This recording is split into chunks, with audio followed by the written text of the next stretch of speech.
Shalom అలేక్యం, షాలోమ్ అలేక్యం, షాలోమ్ అలేక్యం. లేఖన భాగము పరిశుద్ధ మార్కు రాసిన సువార్త 11వ అధ్యాయము 27వ వచనం నుంచి 12వ అధ్యాయం 40 వరకు ఉన్న వాక్య భాగంలో శాస్త్రులు పరిసయ్యులను ప్రభువుని శోధించడానికి, చిక్కులో పెట్టడానికి ప్రశ్నలు వేసిన విధం మనకు కనిపిస్తున్నది. గమనించినప్పుడు మార్కు సువార్త 11వ అధ్యాయము 27 నుంచి 32 వరకు గమనిస్తే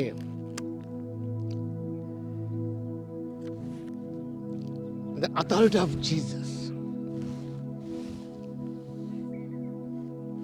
Jesus' authority comes from God, not human authorization.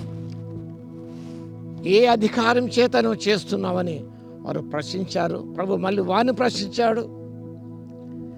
దాన్ని బదులు వెళ్ళలేకపోయారు వాళ్ళు. He's got authority. That authority he received from God the Father, not human authorization. భూ సంబంధంగా ఎవరైనా అధికారం ఇవ్వలేదు, కానీ తన అధికారం పొందినవాడు. ఆ తర్వాత కైసరుకు పన్ను చెల్లించుట న్యాయమా కాదని వారు ప్రశ్నించినారు. ఆ లేఖన భాగం మనం చూస్తాం. 13వ వచనం నుంచి 12వ అధ్యాయం 13 చదువుకున్నప్పుడు వారు మాటల్లో ఆయన చిక్కుపరచాలని పరిసయ్యులను, హేరోదులను కొందరిని ఆయన దగ్గర పంపిణీ. వారు చెబోదగడా అంటూ కైసరుకు పన్నిచ్చడం న్యాయమా కాదా, ఇచ్చదమా ఏకుందమా అని అడిగారు. వారు వేషధానం చూశాడు. ఒక దేనారము నా యొద్దకు తెచ్చి చూడడం వారితో చెప్పాడు. ఆయన ఈ రూపము వ్రాత ఎవరనగా వారు కైసరు అనేది. కైసరువి దేవునికి దేవుని అంటే Jesus balance spiritual and civil obligations. పన్ను ఇవ్వాల్సిందే, మన ట్యాక్సెస్ కట్టాల్సిందే. కానీ ఆత్మ సంబంధమైన వాటికి, ఈ భూలోక సంబంధం వాటితో ఎంతో వ్యత్యాసం ఉన్న ప్రభు చెప్పాడు.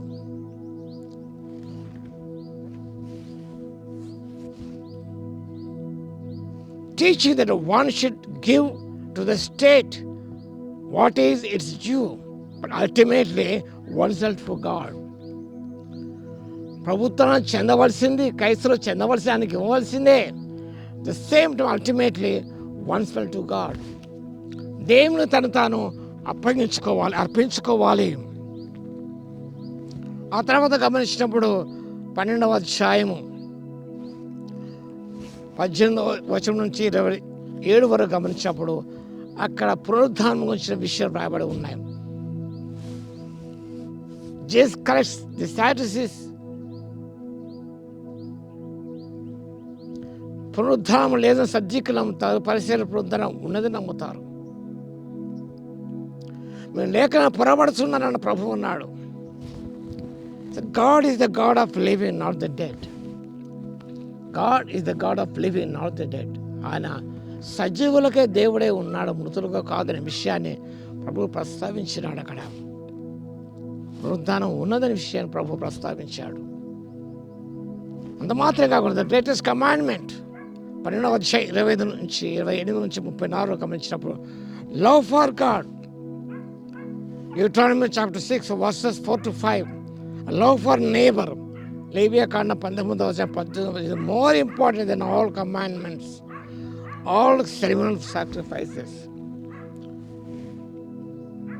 ఆచారిత జరిగించే ఆ కర్మకాండ కంటే కూడా అతి ప్రాముఖ్యమైన to love God, to love your neighbour అని ప్రభు చక్కగా సమాధానం విషయం మనకు కనిపిస్తున్నది. కానీ మన జీవితాలు నిజముగా లౌకికానికి పారమార్థానికి ఎంతో వ్యత్యాసం ఉన్నది. కాబట్టి లౌకికంగా మనం ఒక ప్రభుత్వం ఉన్నాం కాబట్టి అధికారులకు లోబడాలి. మనం ప్రభుత్వం చెల్లించవలసిన పన్నులు మనం చెల్లించాల్సిందే. అదే రీతిగా దేవునికి సంబంధించి దేవుని పని ఇవ్వాలి. నువ్వు దేవుని సంబంధివి, లోక సంబంధి కాదు, ఆత్మ సంబంధి కాబట్టి నేను నీ ప్రభు సంపూర్ణంగా సమర్పించుకొని ఆయన అధికారానికి లోబడి ముందుకు సాగినప్పుడు ఎంతో ధన్యత పొందుతాం. వాళ్ళు ధన్యత పొందుకోవడానికి పరిశుద్ధాత్మ దేవుడు శక్తి దయచేయును గాక. ఆమేన్. స్తుతికి పాత్ర మహోన్నతుడ, మీకు వందనాలు స్తోత్రాలు చెల్లిస్తున్న మా తండ్రి, నీ అధికారంగా లోబడిన ఆయన లోక సంబంధంగా ఉంటున్నాగా ఆయన ప్రభుత్వాలకు లోబడి వారు చెల్లించవలసిన పనులు చెల్లిస్తూ నిన్ను వాళ్ళని పురువారు ప్రేమించమన్నారు, దేవుని ప్రేమించమన్నారు తండ్రి. ఆ ప్రధాన ఆజ్ఞను పాటిస్తూనైనా ఎంతో ధన్యత పొందే కృపని ఇవ్వగలందుకు మీ స్తుతి స్తోత్రాలు చెల్లించుకుంటూ మా ప్రభువును రక్షకుడైన యేసుక్రీస్తు పేరిట ప్రార్థించి వేడుకొస్తున్నాము తండ్రి. ఆమేన్. మన తండ్రి అయిన దేవుని యొక్క ప్రేమయు, మన ప్రభువును రక్షకుడైన యేసుక్రీస్తు యొక్క కృపయు, పరిశుద్ధాత్మన కన్యోని సహవాసము మనందరికీ సదాకాలము తోడే ఉండును గాక. ఆమేన్.